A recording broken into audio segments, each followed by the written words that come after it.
СДСМ скенира десетина имиња, а едно од нив ќе влезе во трката за претседателската фотелја на пролет. Премиерот Зоран Заев истакна дека засега се оценува како размислуваат граѓаните за тоа која личност би била најдобар избор за консензуален претседател. Министрите Радмила Шекеринска, Никола Димитров, Оливер Спасовски, националниот координатор за НАТО Стево Пендаровски се имињата кои веќе излегоа во јавноста како потенцијални кандидати. Заев најави дека в петок ќе заседава Централниот одбор на партијата и веројатно ќе донесе одлука дали да се прифати предлогот на ВМРО-ДПМН за предвремени парламентарни избори.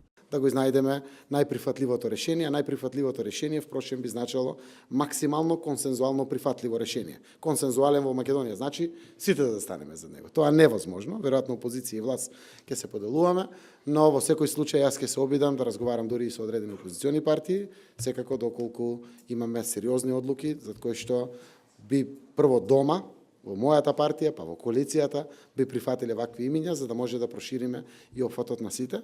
Верувам дека ако се оди само на претседателски избори, треба тоа да го направиме малку по комфорно за граѓаните, да не ги закочиме процесите кои што се терат во државата или слично, затоа што претседателските избори се многу важни, изборот на претседател на државата е исто така многу важна постапка, но пред тоа да дадеме шанса за развојот и растот на Република Македонија.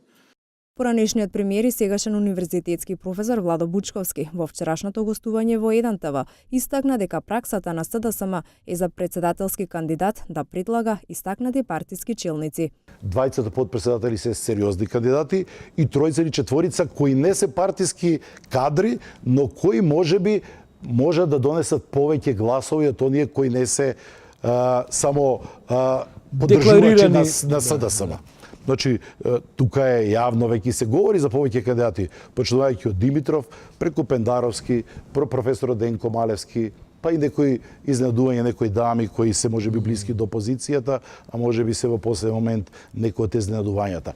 Тие 5-6 имиња веројатно се вртат и во анкетите кои ги прави сега опозицијата. Освен владеачката партија со имиња се уште калкулира и опозицијската ВМРО-ДПМН. Се шпекулира дека еден од потенцијалните кандидати е Трајко Славевски. Приватна кампања веќе почна да прави и пратеникот Владко Ѓурчев, кој неодамна наполни 40 години.